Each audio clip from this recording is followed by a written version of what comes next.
Can Labor cling on, or will the LNP govern again? Where will the election be won or lost? Unrivalled analysis from Seven's political editors. Tensions in the Middle East soar as Israel launches a wave of airstrikes against Iran. A seaplane pilot hailed a hero after pulling his passengers from their overturned aircraft. Eye on the Olympics, the search for the next generation of green and gold champions. And party time in surfers' paradise as fans flock to the Gold Coast 500. Live from Brisbane, 7 News with Samantha Heathwood. Good evening. The polls have just closed and counting has begun to decide who will govern Queensland for the next 4 years.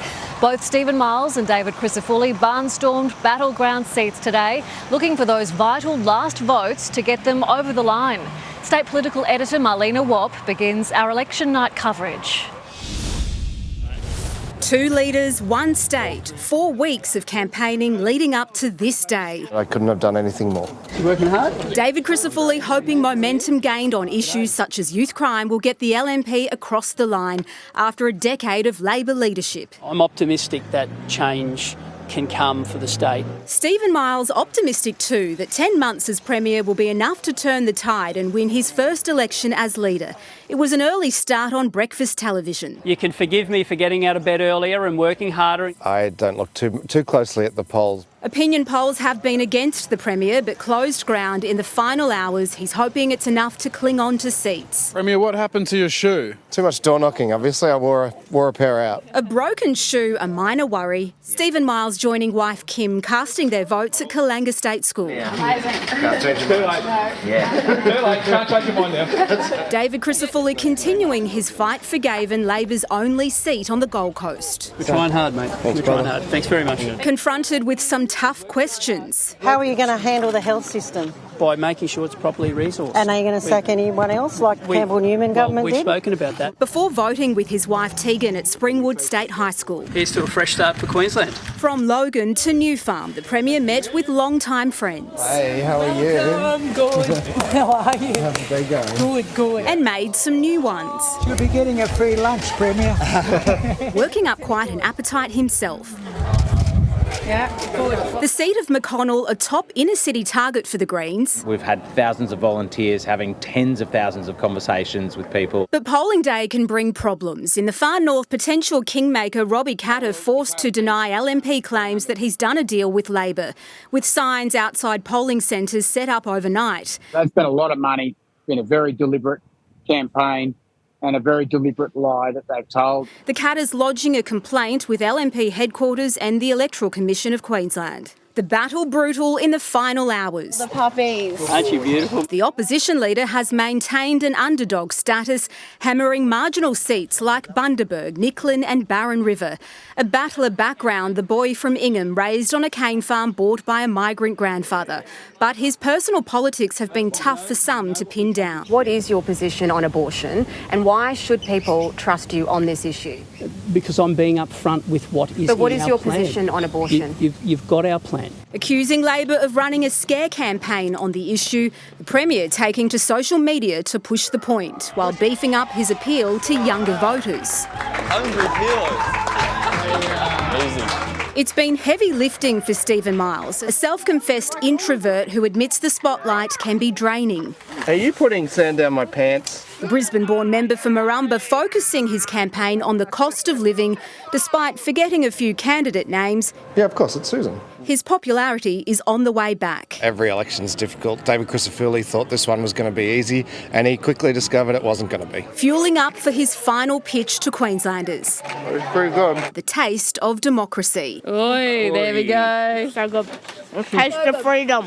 Nothing smells like democracy like a sausage in the morning of polling day. From the southeast. Who knows if there'll be a change? To Cairns. Do you think there'll be a change of government today? Don't think so. This place is really hurting from youth crime, and I think that's what's on most people's minds. Marlena Wapp, 7 News.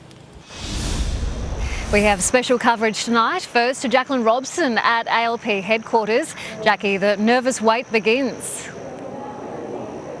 Nervous, yes, Sam, but there is a glimmer of hope here among the Labor camp that a hard-fought 4-week campaign is turning things around. Will it be enough, or had voters already decided? That's what we're waiting to see. We're at Labor HQ at the Marumba Downs Tavern, where Stephen Miles is expected to join his volunteers and staffers a little later tonight.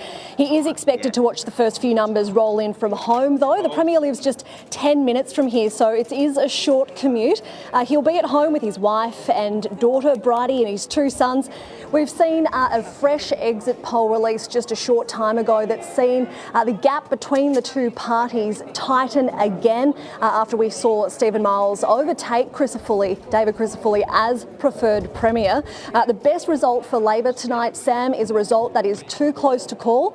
We expect the Premier will arrive here at around 8 o'clock tonight. Thank you, Jackie. Now to Chief Reporter Katrina Blowers at LNP headquarters. Katrina, Party faithful will soon arrive there. Absolutely. It is hard to imagine right now, but this room is about to become Party Central. It is still being set up, but we are told the doors are about to open. The LNP President, Lawrence Springborg, will be arriving. We're not too sure about the federal leader, Peter Dutton, but there's a rumour he could be here too. We're told that Party faithful grassroots volunteers are all being invited here. David Crisafulli has been out at polling booths right up until the count of 6 o'clock, but he will be here too with his wife and daughters. They will watch the count from a hotel room here at the W before arriving into this room. Who knows whether he'll walk in as Premier or not. It is going to be a very interesting and lively night ahead. It certainly will. Thank you, Katrina. Well, 7's special coverage of Queensland Decides has the unique insights of political editor Mark Riley. Max Butcher is with Mark. And Max, you and Mark have some technology to show us. Yes, Sam, on a night when it's all about the numbers, this is the screen of dreams. Mark Riley, this is your toy, and you're telling me it's fast and accurate. It certainly is, Max, and it's great tech. So all the numbers as they come in from the counts in every single booth across the state, we fit into our machine here.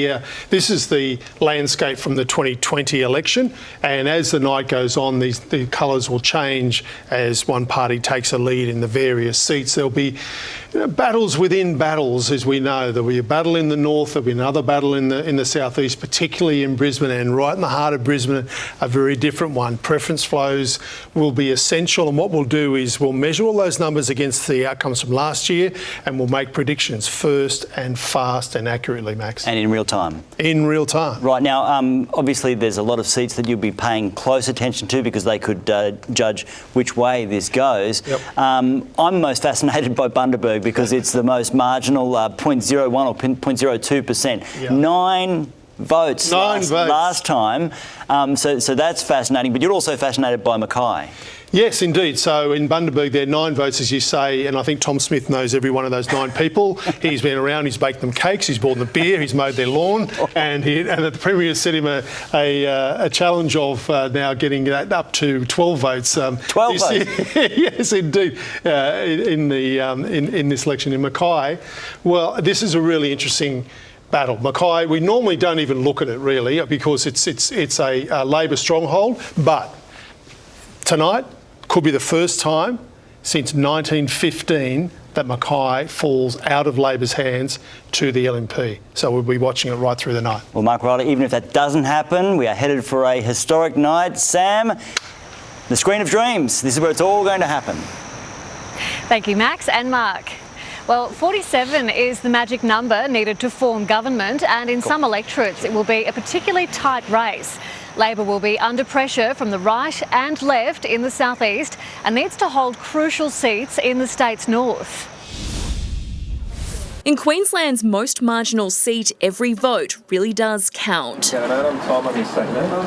Labor's Tom Smith won by just 9 last election, holding Bundaberg on a 0.01% margin, set to be challenged by the LNP's Bree Watson. G'day, how are you? I'm good, how are you? Yeah, good, thank you. Thank you. Thank you. Barron River in the far north has gone with a party that's formed government since 1974, while next door in the seat of Cairns. We've held this seat once in a 120 years. That doesn't make the Sports Minister any less nervous. Michael Healy holds the seat on a 5.6% margin. We'll just have to wait and see what happens. Labor is also hoping to hold 3 seats in Townsville, all held by less than 4%. I'll throw in the kitchen sink. Resources Minister Scott Stewart isn't expecting a result tonight. This is going to come right down to the wire, and I think it's going to be called on our preferences. As the party's own polling shows, the Qatar party could win. I was just here to put a Qatar amongst the pigeons. Cooper in Brisbane might seem like a safe seat, but last election it was a tight 3-way race between Labor, the Liberals and Greens. Labor's Jonty Bush sits on a 10% margin. I shook both of my opponents' hands last night and wished them the best, although not too well, of course. We know that we have won multiple seats in this area since I ran in 2020 when we got within a whisker of a win. The Premier visiting early this morning in a bid to shore up support. Where are the sausages? This way? The opposition leader in the marginal Gold Coast seat of Gaven, where former journalist Bianca Stone will try to unseat Housing Minister Megan Scanlon. I think it's going to be very tight. Yes, I think it'll come down to a handful of votes even. There's 11 seats here on the Gold Coast, 10 of them are dominated by the LNP. They've put all of their resources in here to try and get rid of me. David Crisafulli also showing up to support Rebecca Young in Redlands, which is held by Labor's Kim Richards on a 3.9% margin. I am feeling very optimistic about today. We've had a great response here on the polls. Nearby in Capalaba, Queensland, one of the LNP's most high-profile candidates, Russell Field. Reasonably confident. It's going to be a hard task. Look, the current member has a 10% margin. And within the hour, many could start swinging. Rosanna Kingson, 7 News. Well, Anna McGraw is at Brisbane City Hall, where the final votes have just been cast. Anna, counting is underway. Now, Sam, well, as you can see here this evening, it is a hive of activity and it's only just past 6 o'clock. They don't waste time around here with the volunteers from the Electoral Commission. But here at Brisbane City Hall, there's more than 45,000 votes that will be counted here in this room alone. There's around 40 volunteers. There's also another room here with another 40 volunteers who are also counting ballots this evening. They'll be working here right through until 10 o'clock tonight. And then they will go home, get some rest, and they'll be back here again at 9 a.m. to count the remaining votes. Now, all of these go towards the preliminary count. Then all of these papers will be sent away and counted a second time to make sure that the numbers are exactly right. But it's certainly a long night ahead for the people counting votes right across the state. There's many of these centres with people that will be working right through till late this evening, and hopefully we'll have some answers very soon. Anna McGraw at City Hall, thank you. Well, we'll have more election coverage soon, but now to some other news, and tensions are tonight soaring in the Middle East after Israel launched a wave of airstrikes against targets inside Iran. It was the promised retaliation for Tehran's missile barrage earlier this month. The sound of retribution. Repeated explosions across Tehran as Israel launched a wave of missiles. Right now, the Israel Defense Forces is conducting precise strikes on military targets in Iran. Those targets confined to Iran's capital and the nearby city of Karaj. From a bunker in Tel Aviv, Israeli Prime Minister Benjamin Netanyahu, his defense minister and military chiefs closely followed the attack. One that involved dozens of fighter jets, Israeli military sources insisting they did not include energy infrastructure or nuclear facilities. Iranian state media initially reported on the blasts. Minutes ago, several powerful explosions have been heard in Tehran. Later, Tehran officials claim the blast came from air defence systems around the city, Israel launching its long-promised response to this. An onslaught of almost 200 ballistic missiles fired from Iran on October 1st, most intercepted by Israel's Iron Dome defence system or shot down with American help. Like every other sovereign country in the world, the state of Israel has the right and the duty to respond. Israel's now fighting a war on 3 fronts, unleashing more strikes against Hezbollah in southern Beirut and hitting a neighbourhood in Khan Yunis in the Gaza Strip, killing 36 people. Among them, Palestinian officials say more than a dozen children. More roadblocks in the push for a ceasefire that would see the return of around 100 hostages still held by Hamas. In London, Ashley Mullaney, 7 News. 3 men have been killed after 2 light planes collided mid-air, then crashed into bushland in Sydney's southwest. The impact sparked bushfires and a huge emergency response as fire crews raced to put out the flames. Paramedics confirmed the worst. There were no survivors. The Australian Transport Safety Bureau is now investigating. While in the Whitsundays, a hero pilot dove underwater to save his passengers after their seaplane crashed. A wheel had failed to retract on takeoff, causing the aircraft to flip as it was landing off Whitehaven Beach around 9 this morning. 5 people were assessed by paramedics. 2 suffered minor injuries from their seatbelts. The plane has been towed to the beach. Well, Surfers Paradise is a mix of petrol fumes and parties as supercar fans flock to the Gold Coast 500. While there was no shortage of action on the track, there was plenty off it as well. A smashing start to day 2 of Supercars. An early collision delaying the action, but there was no stopping the brightly coloured crowd. You haven't poked me in the eyes yet. Spectators started streaming through the gates from 7 this morning, some making their entrance from the air. There was action on the water as well. The heat off the track calling for cold drinks. Look, it's 12 o'clock in Sydney. Across the road, tradies down tools to take it all in, but not in pit lane. Hotels like this one in the heart of the action are heaving, and it's not hard to see why, with views as spectacular as this.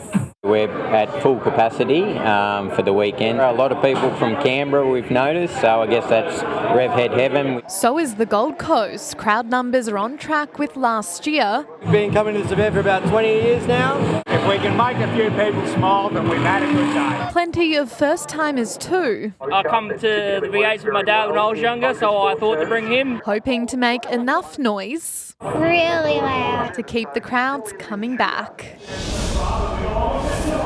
It really has been an action-packed day here, and it's still ramping up tonight. For the first time, there was night racing. That's just wrapped up. We had the drift drivers burning rubber on the track, and it doesn't end there. Spiderbait and Kingswood will take to the stage shortly, ready to rock fans ahead of the big race tomorrow. Sam? Paige Van Lunteren at Surfers Paradise, thank you. Well, a Samoan village turns green and gold for Anthony Albanese. Coming up, the warm Pacific Island welcome for the Prime Minister. The firefight underway in the state's remote northwest. Fast food problems, why McDonald's in America is pulling quarter pounders off the menu. And a piece of Australian aviation history grounded for good.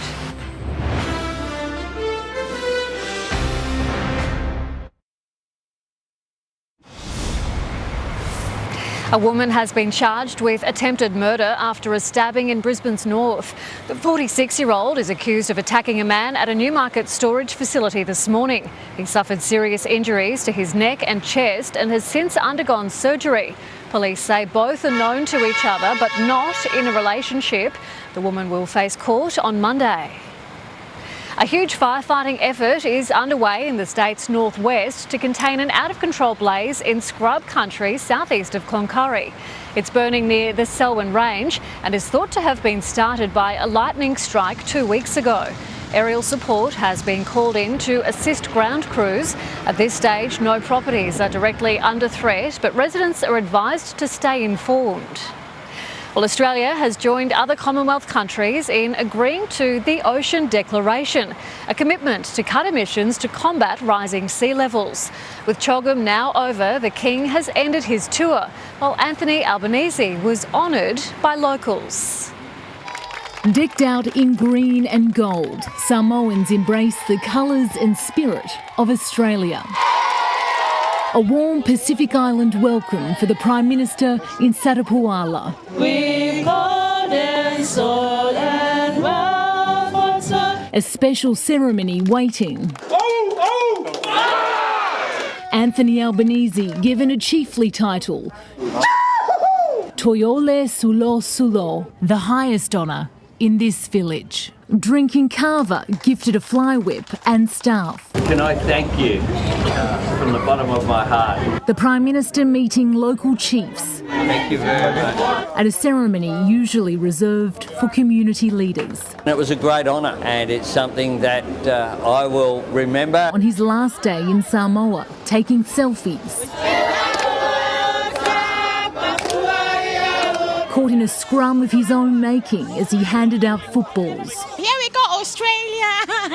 We are so happy. These villages are a long way from diplomatic negotiations, but this visit means a lot to the Samoan people who are hoping that economic opportunity follows. Elsewhere, King Charles was given his second chiefly honour. The monarch and Queen Camilla meeting locals in a village decorated just for them. Hope that I survived long enough to come back again and see you all. Their Majesties flying out tonight after days of talks on climate change and regional security. The Prime Minister hoping China sees this. The Pacific Police officers Australia helped train. A security threat to any one of us is a threat to all of us. In Apia, Isabel Mullen, 7 News.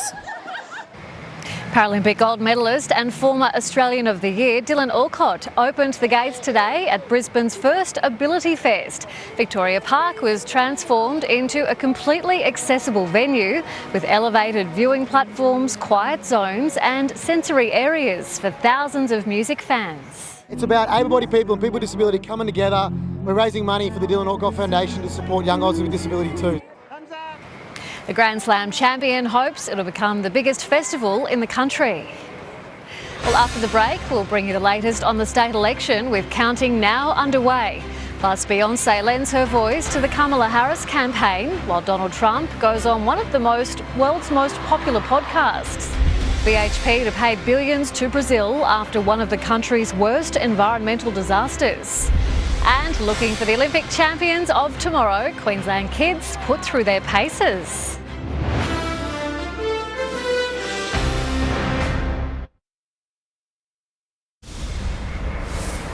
Welcome back to 7 News on election night. The campaigning is over, the polls have closed, and now counting is getting underway. Let's bring in Sarah Greenhalgh and political editor Mark Riley with the Screen of Dreams. The first results are coming in.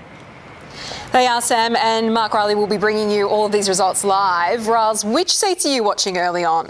Well, there's some data in quite a big part of the state now. In the southwest, these are all safe LNP seats, Condamine and Lockyer here down the South Scenic Rim. There's also here in Gladstone, we're getting some numbers through, and the ALP Glenn Butcher's polling well there. He's likely to win that seat. And of course over here, Robbie Katter in Traeger, 64% of the primary vote. He'll probably poll 75%, two-party preferred. So the data's starting to come in. Seats are being called early on, and this will really ramp up in the next half hour, an hour. We'll get a lot of numbers coming through. This is less than 1% of the vote, but we'll get up to 20%, which gets meaningful pretty quickly. And they're those super safe seats, so no surprises there at the moment. No. And what about Gaven, the only Labor one on the Gold Coast? We'll be watching that pretty closely this evening. Now that we're getting a bit closer, what's your feeling about that? A ding-dong battle, really close battle in Gaven, and you can see there's the Gold Coast for you. It's a sea of blue, and it is the one island of Labor red, Gaven, and tonight it's probably we're looking at a real ding-dong battle. It could go either way. One of those ones, I think, one of the few that might go late into the night. I can see the LNP polling pretty strongly through the night. Yeah. Alrighty, well, stay watching, Sam. Riles and his screen will be back very soon. We will. Thank you, Sarah and Mark. Well, now let's head to that battleground of Gaven. Amanda Aviation is the LNP candidate Bianca Stone's party. What's the feeling there? Oh, well, Sam, a lot of nerves here tonight. This could be a crucial one, as Mark was saying. It could be anyone's guess. The feedback coming back from volunteers from the booths today, it's 50-50. So, look, Housing Minister Megan Scanlon has held this seat since 2017, Labor's only seat on the Gold Coast. A swing of about 7-8%, so fairly marginal, but Bianca Stone has put up a huge fight. A former journalist, she's married to a senior detective. She's been very strong on youth crime and law and order, which are major issues on the Gold Coast. We have seen these two women stand side by side at the pre-poll booths all week. You could cut the tension with a knife. This is truly a fierce battle, and it's all up for grabs tonight. We will have to wait and see, Sam, but certainly one to keep a very close watch on. We certainly will. Thank you, Amanda. Well, the superstars continue to come out for Kamala Harris. Beyonce joining her in Texas to rally for reproductive rights. Donald Trump accused his rival of spending too much time with celebrities while being interviewed by America's #1 podcaster. H-Town. In her hometown, Houston, Texas, I'm here as a mother. Beyonce adds her voice to one of the biggest issues of this US election, abortion. A mother who cares deeply about the world my children and all of our children live in. A world where we have the freedom to control our bodies. Reproductive freedom is on the ballot in this presidential election. A strategic choice to highlight the state's strict abortion ban. I was finally close enough to death to deserve health care. Here, there are no exceptions for rape or incest. Anti-abortion protesters briefly crashing the event. This star support behind Kamala Harris not lost on Donald Trump, who was also in Texas today for a podcast interview. We're rolling. Joining Joe Rogan and his tens of millions of listeners as Trump makes a play for young male voters. I do things that make it, that don't necessarily make me so popular. I just do what's right. The chat running over, leaving his supporters in Michigan waiting at a rally for almost 3 hours. In Houston, Texas, Tim Lester, 7 News. Mining giant BHP and its partners will pay the Brazilian government more than $45 billion in compensation for a dam collapse that caused one of the country's worst environmental disasters. 19 people were killed and a local river polluted when a dam at an iron ore mine burst in 2015. At a ceremony to sign the agreement, Brazil's president said the first billion must be paid in 30 days, with the rest coming in instalments over the next 20 years. Well, Matthew Perry's mum has opened up about one of the last conversations she had with her son, recalling a seeming premonition about his death. There was an inevitability to what was going to happen next to him. But he said, "I'm not frightened anymore." Matthew Perry died last year, aged 54. An E. coli outbreak in America linked to McDonald's is getting worse. At least 75 people in 13 states have been sick, 22 taken to hospital, and 1 person has died. While the exact source of the bacteria hasn't been confirmed, a Californian company that supplies McDonald's with onions has recalled supplies. McDonald's has pulled the Quarter Pounder from the menu in several states. The Brisbane Olympics are only 8 years away, and the search is now on in earnest for the next generation to wear the green and gold. Today, a crop of potential champions were put through their paces, hoping to be put on the fast track to 2032. Earning their stripes to one day earn an Olympic medal. We are testing athletes who we know will be competing in Brisbane 2032. With some poised to be on the podium as early as Los Angeles, this could be the next generation of green and gold champions. I really want to compete in the Olympic Games as an archer. But first, some training from Brisbane's best. For these kids to have the opportunity to perform in front of a home crowd is something I'm a little bit jealous of. It's a path to glory that the two-time Winter Olympian and silver medalist understands well herself. She's come through something very similar to what we're trying to do here today. I'm very excited that I'm with her. This national search for future Olympians and Paralympians starts from the age of 13. No sporting experience required. We're looking for strength, endurance, speed. And pedal power. The bike test is said to be the most challenging, but it's all over in about 6 seconds. When you're ready, mate. Go! With 8 years until our home games. I can help and make sure that these kids are ready to go. Samantha Cheney, 7 News. Well, still to come, flying into history, a workhorse of the Qantas domestic fleet carries its last passengers. More pain for Queensland tenants as rents start rising again. And the fans queue for 12 hours to see a rap superstar at Suncorp.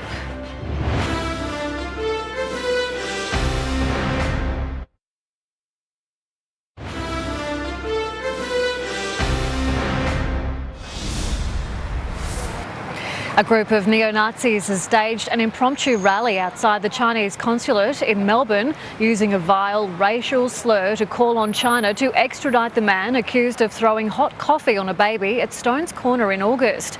Around 40 wearing face coverings showed up, holding a picture of the suspect who's fled the country.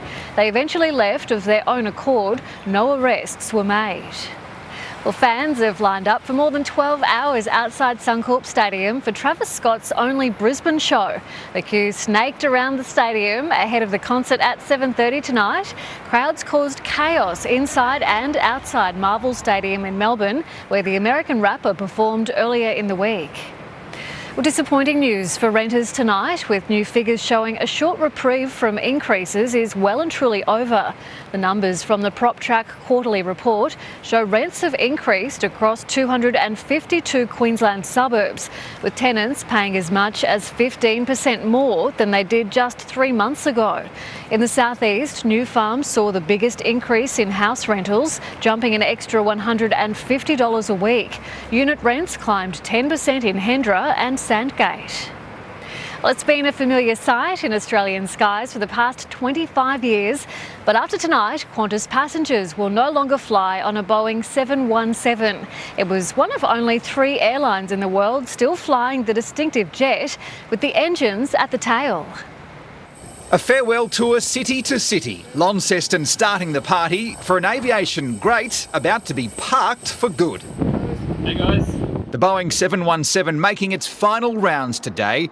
25 years, millions of kilometres. And it seems quite a few fans. It reminds me of my childhood. So it reminds me of the days of TAA, Ansett, seeing the iconic T-Jet aircraft, engines at the back. I've just flown in from Singapore to fly on the last 717. I've flown 4 sectors today just to be here on this aircraft.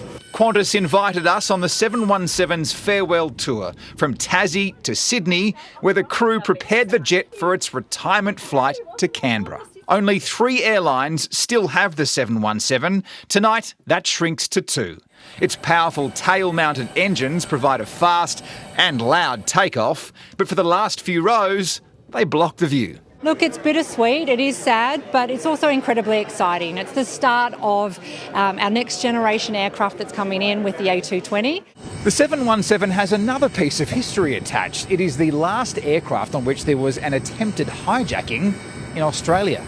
May 2003, a man pulled sharpened wooden stakes from his pocket and tried to enter the cockpit. Cabin crew stopped him, averting disaster. One was stabbed, the other left with a black eye. A far more peaceful flight today, sending a workhorse of domestic flying out with style. Blake Johnson, 7 News. Well, sport time now, Ben. Plenty of workhorses on the track.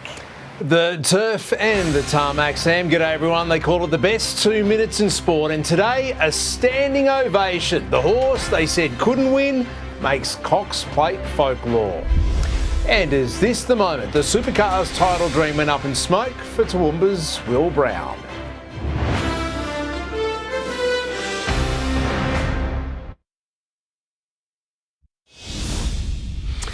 Four days ago, their Cox Plate dream had bolted, crashing to earth, written off by experts. Today, Via Sistina and James McDonald proved them wrong, reuniting to smash a track record set by Winx in one of Australian racing's all-time great victories. A full Moonee Valley belted out racing's unofficial anthem. Now bigger than the first Tuesday in November, the Cox Plate's Racing's Grand Final. The $5 million Weight for Age Championship over 2,040 metres.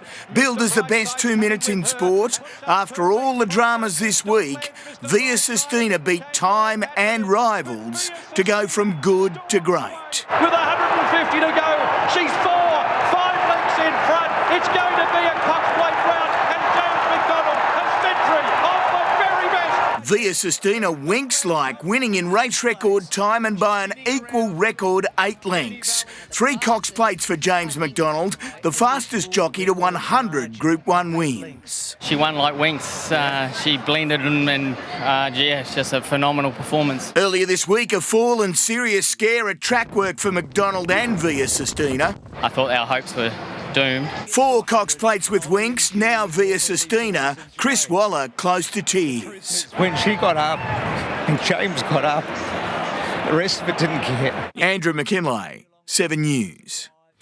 The Kangaroos have been put on notice. There's more than international bragging rights driving the Kiwis in tomorrow's Christchurch Pacific Championship. Despite having 3 bids rejected so far, their power brokers are imploring Peter V'landys to put an NRL team on the South Island. The scars of the worst defeat in Australia's history are still raw. 12 months on, the side littered with fresh faces wants to create their own legacy. When you put this jersey on, it's the epitome.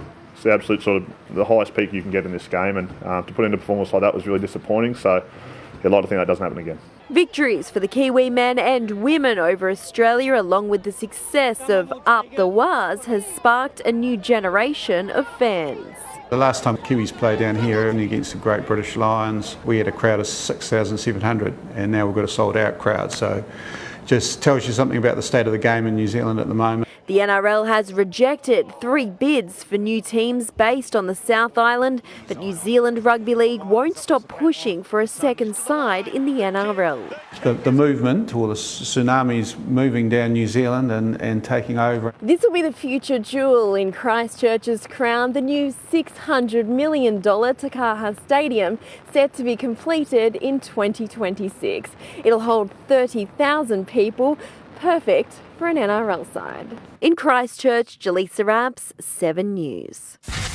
Jillaroos coach Brad Donalds responded to the uproar over his snubbing of Dally M medalist Olivia Kernick, insisting it's a great thing for the Women's Rugby League. People are watching and they're so emotionally attached to it that it just blows my mind. Back in 2017, we had a couple of captains that got dropped from the side, and I don't think anybody would have known. Tomorrow they're also out for revenge from last year's defeat to the Kiwi Ferns.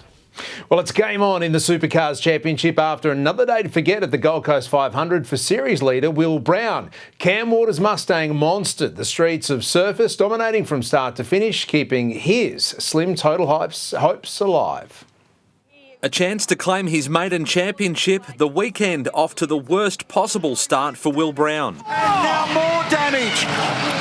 Red flag, 3 red cars, flag, 4 red cars, flag. red flag to the session. Just locked the rear, slapped the fence. Then unfortunately I took a couple of other cars out of their quali, which is, sorry to them. But Supercars more like bumper cars. The crash forcing him to start from 11th. He's never finished in the top 10 around the streets of Surface.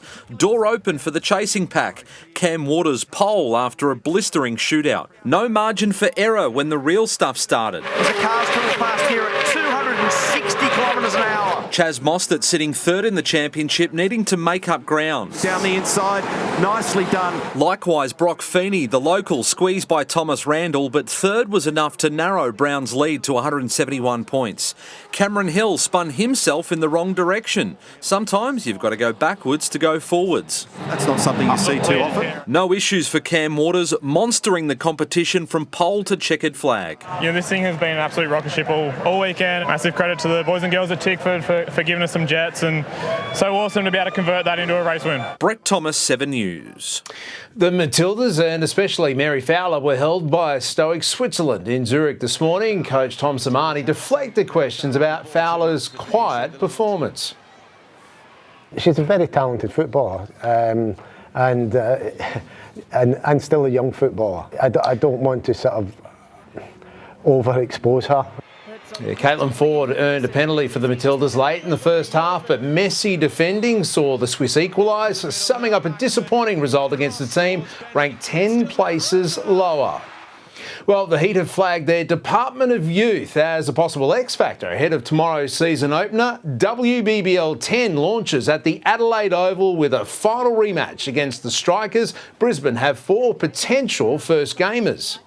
Sienna Ginger, for me, a young up-and-coming domestic player. She really set the game alight in the Spring Challenge. That's very kind and generous from her, and I just do my best to be a sponge and try learn as much as I can. Yeah, will the teenager get her shot? Live tomorrow from 12:30 on the screens of 7. 11:30, the Supercars. Sam, so there is your Sunday sorted. We will be watching. Thank you, Ben. Well, stay with us. Michelle has all the weather details after the break.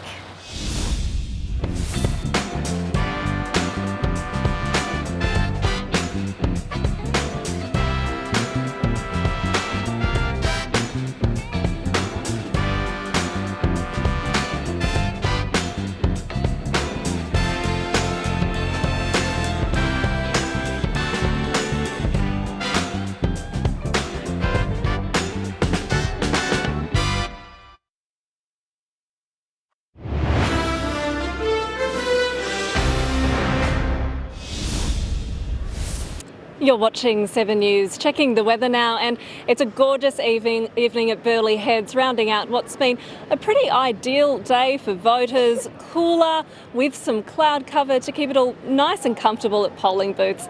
Let's jump straight into the maps, and a cooler southeasterly wind change arrived, keeping temperatures near or above average. It was 17 to 26 in Brisbane, a top of 25 on the Gold Coast.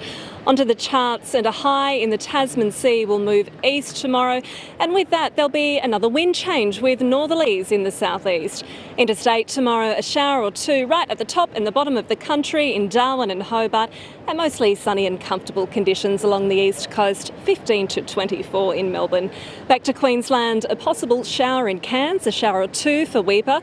Partly cloudy elsewhere, with Mount Isa remaining hot on 39 degrees. Moving south, also 39 in Longreach with a windy day ahead near that trough. A shower or two in Roma, a possible shower for Toowoomba and Stanthorpe, and coastal areas should stay dry with similar conditions to today.